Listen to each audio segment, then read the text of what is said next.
الحمد لله وحده، والصلاة والسلام على من لا نبي بعده.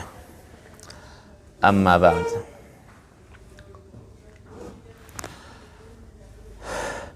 الأصل السابع من أصول منظومة عقود رسم المفتي ما لخصه شيخ الإسلام حفظه الله تعالى قائلا: الأصل السابع، وهذا ما قد وعدنا في العبارات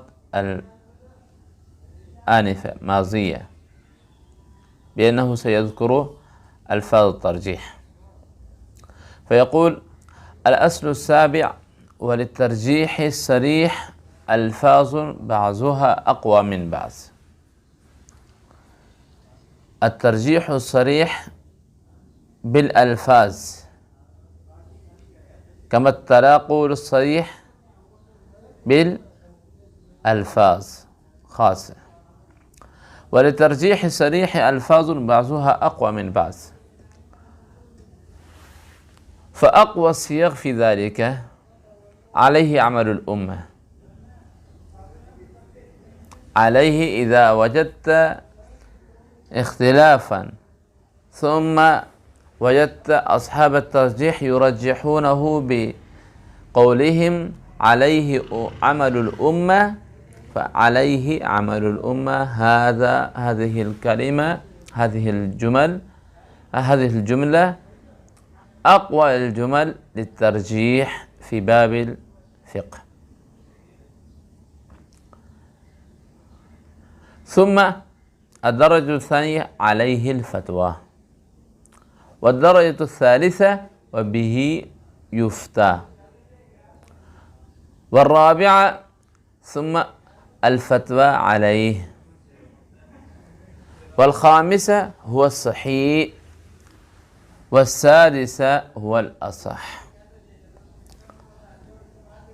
عليه عمل الأمة الأول، والثاني عليه الفتوى، الدرجة الثالثة به يفتى، الرابعة الفتوى عليه، والخامسة هو الصحيح، والسادسة هو الأصح. ثم الصياغ الباقية متساوية في القوة، كقولهم هو المعتمد وهو الأشبه، غير أن صيغة التفضيل فيها راجحة على غيرها. وبعد هذه الدرجات الستة ما بقيت فهي متساوية في القوة، كقول هو المعتمد هو الأشبه، لكن يقولون أن صيغة التفضيل فيها راجحة على غيرها.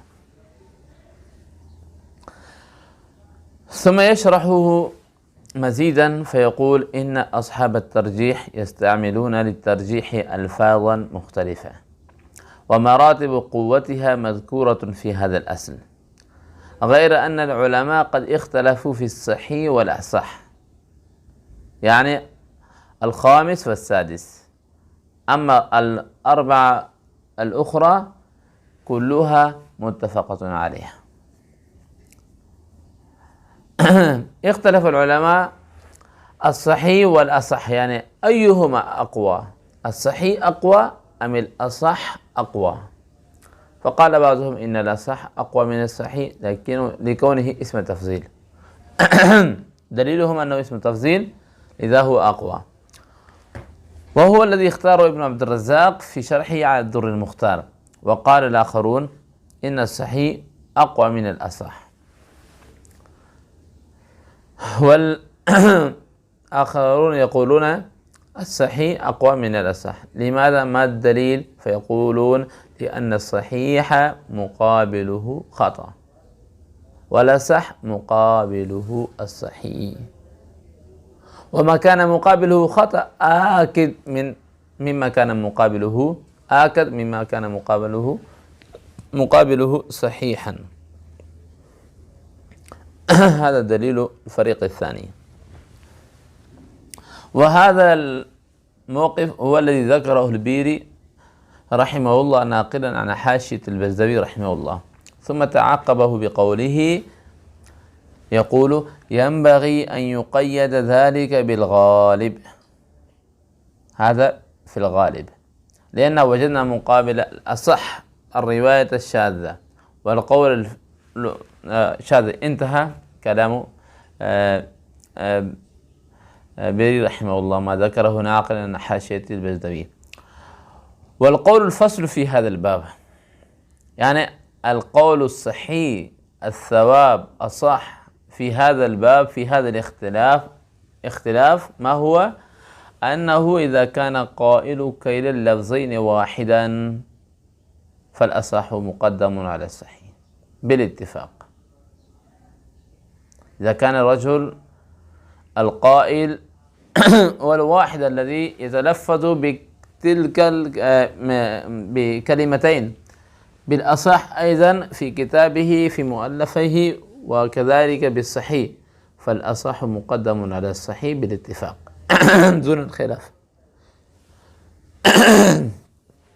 وأما إذا كان قائل الصحيح غير قائل الأصح فهو على الخلاف المذكور.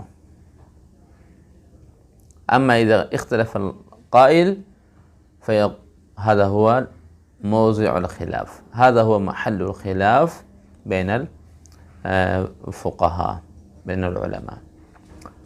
وذكر ابن عابدين رحمه الله تعالى أن المشهور أن الأصح مقدم على الصحيح، والذي ثم شيخ الإسلام حفظه الله تعالى يذكر رأيه في هذا الباب ويقول: والذي يظهر لهذا العبد الضعيف أنه لا سبيل إلى القول باضطراد أحد من المذهبين.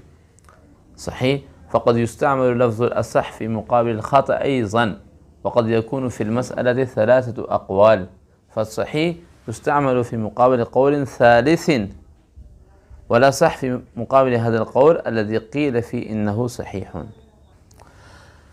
فالذي قيل فيه إنه صحيح يترجح على القول الثالث، ولكن لا يترجح على الذي قيل فيه إنه الأصح. فالوجه أن ينظر في سياق الكلام. شيخ الإسلام حفظه الله يقول: فالوجه أن ينظر في سياق الكلام ويعرف به مراد القائل، لا أن يحكم بترجيح أحدهما كأصل مضطرد، والله سبحانه أعلم. انتهى كلامه. ثم إن هذا التفصيل يجري في الأقوال المختلفة، هذا ما ذكرنا في الأقوال المختلفة. وأما إذا استعمل اللفظ الأصح في ترجيح تصحيح على تصحيح آخر فلا شك أن الأصح راجح على الصحيح، وهذا كما لو ذكر واحد تصحيحين عن إمامين ثم قال إن هذا التصحيح الثاني أصح من الأول مثلا، فلا شك أن مراده ترجيح ما عبر عنه بكونه أصح، هذا هو الأقوى.